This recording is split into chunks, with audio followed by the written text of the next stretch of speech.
Hello guys, नमस्कार आणि welcome back to one more new blog. तर मी आता आहे हलगर्ममध्ये आणि आज पप्पांच्या रिटायरमेंटचा कार्यक्रम होता. 33 वर्ष त्यांना इथे पूर्ण झाली आणि त्यानिमित्ताने इतका छान कार्यक्रम इथं आयोजित केला होता. इतकी मजा आली.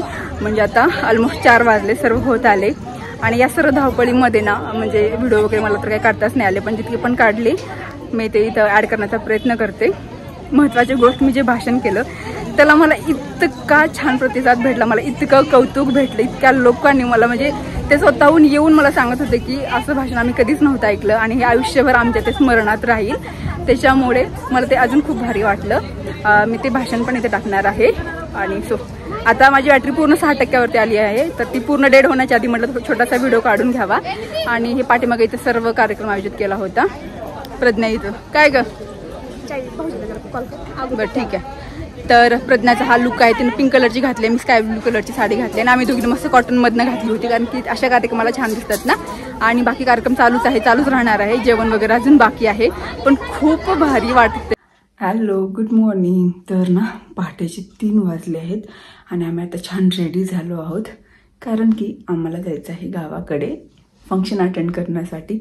फंक्शन खूप स्पेशल आहे आणि 10च्या आत मला गावाकडे पोहोचायचंच आहे. त्याच्यामुळे 2 वाजता उठून सर्व आवरून आता आम्ही 3 वाजता निघालोय. ते बघा, तर एक्झॅक्टली 3 वाजले. माझं सर्व आवरून झालं आहे. आहो आंघोळ करतायत. मी म्हणले की आधी मी उठून सर्व आवरून मग मी आहोंना उठवते, कारण की त्यांना कंटिन्यू गाडी चालवायची आहे. त्याच्यामुळं म्हणलं थोडं त्यांची झोप झालेली बरी. पिल्लू अजूनही झोपला आहे, तर त्याला काय उठवणार नाही, त्याला डायरेक्ट उचलून मी गाडी तशीच टाकणार आहे. तर आता मला जे सामान आहे ते खाली नेऊन पोहोचवायचं आहे, तर मी जाते खालती, कारण की आहोंचं आवरेपर्यंत म्हटलं हे मी करून घेईन, थोडाच वेळ वाचेल. तर चल.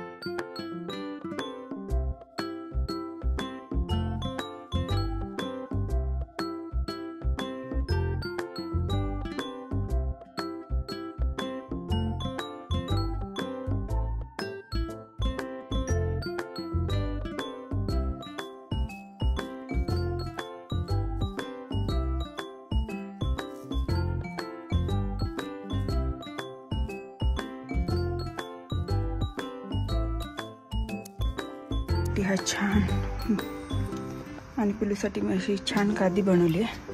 खाली आले तर होते मी, इतकी जास्त भीती वाटत होती, कारण की पाहुणे झाले आणि खाली कोणीच नव्हते. वॉशरूम पण दिसत नव्हते, पडत होते. पिलू ना जस्ट आता उठला आणि तिथं का क्यूटली बोलतो, मम्मा मी ड्रेस चेंज करू. म्हणलं का बरं, तर म्हणतो बाबाच्या कार्यक्रमाला जायचं आहे ना. मी म्हणलं नंतर जायचं, हाच ड्रेस असू दे, झोपून जा. सो तो परत झोपून गेलाय. शोना, ए शोनो, जायचं पाणी देऊ तुला थोडं. हां, तुला अचानक झोपेमध्ये जाग आली आणि तो म्हणतो मी कपडे चेंज करतो. तुला बेड तुझा आवडला का?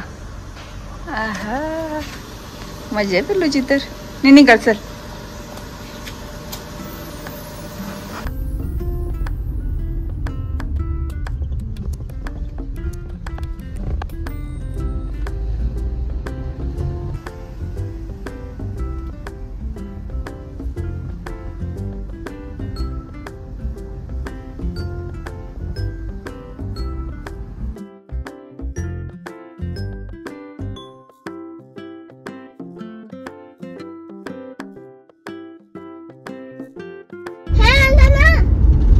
आला तिला रस्ते पण पार झालेत सगळे. घरी आहे तर ते पण नाही आहे. ही होती का काय, काका होते. कसं राम राम सैरे आणि मी आता केता फुलांनी पहिली पुसून मला उलटी झालती, छू आलती. मग मम्माला म्हणली छू आली का? मी म्हणलं नाही. मग आता आम्ही लोक केता फुला पोचलो. मग थोडं गाडीवरती झोपलो. मग लक्ष केता फुला पोचलो. तुझा बेड कुठं दाखव. हे हाय रात्र बेड, छान छान. पप्पाने बनवले, मम्माने बनवले, पप्पाने बनवले. शूज आहेत तुझे आणि मम्माचे.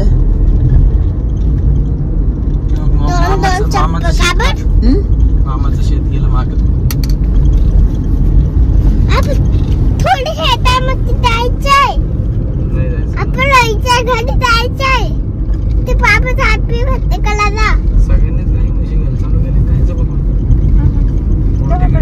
आता आपण जायचं. अजून नाही केला आलाय. माझी फेन आणि तुझी फेन मम्मा फेन.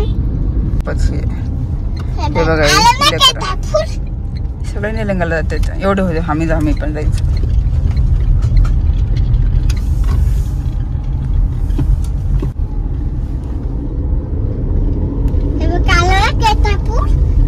आता कुठे सांग मला रस्ता सांग पहिले.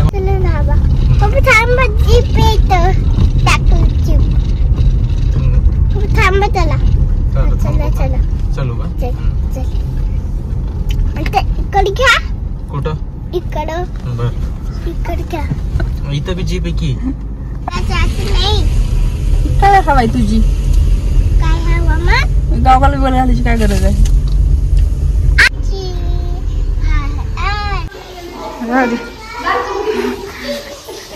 घ्या पाहुण्याचं सामान घ्या जरा. लाडू जाऊ दे काय पाहिजे.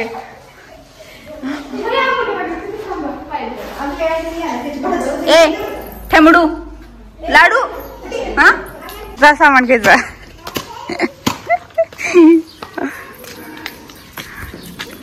ए ए काय रे? ए चड्डी कुठं तुझी? चड्डी कुठं? चड्डी कुठं? चड्डी कुठं तुझी?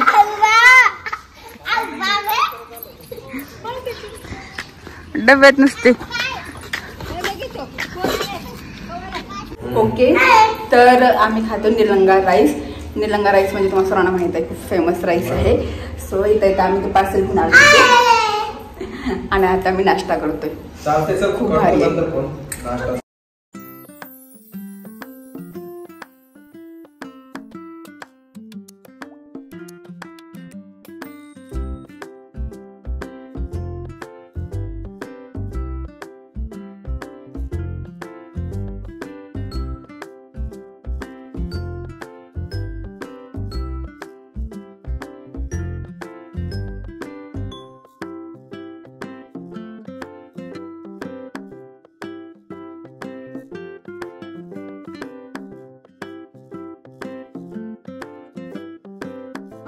कुणाला तर त्यांच्यापेक्षा जास्त भेटत तर त्याच्यामध्येही त्यांना समाधान वाटायचं. तर असे माझे वडील आहेत. जाता जाता इतकं सांगते पप्पा they are so proud of you. खूप अभिमान वाटतो मला आणि देवाला इतकी प्रार्थना करेल की आयुष्यभर मला तुमची मुलगी बनवूया. कारण की फक्त अभिमान नाही तर गर्व आहे मला तुमची मुलगी असल्याचा. Thank you so much. आणि सर्वजण इतकं छान मन लावून माझं भाषण ऐकल्याबद्दल तुम्हाला सर्वांना थँक्यू. जेव्हा सर किंवा तुमचे पप्पा शाळेत यायचे रात्रभर शेतात काम करून तेव्हा इथं जेव्हा ते पिरियडला उभा टाकायचे 40 मिनिट कसे संपले हे त्यांना कळतच नाही नसायचं. दुसरा प्राध्यापक अर्धवेळ उपलब्धता. आता रिटायरमेंट होत आहे घरी पूर्ण वेळ उपलब्ध आणि अर्ध पगार ऍडजस्टमेंट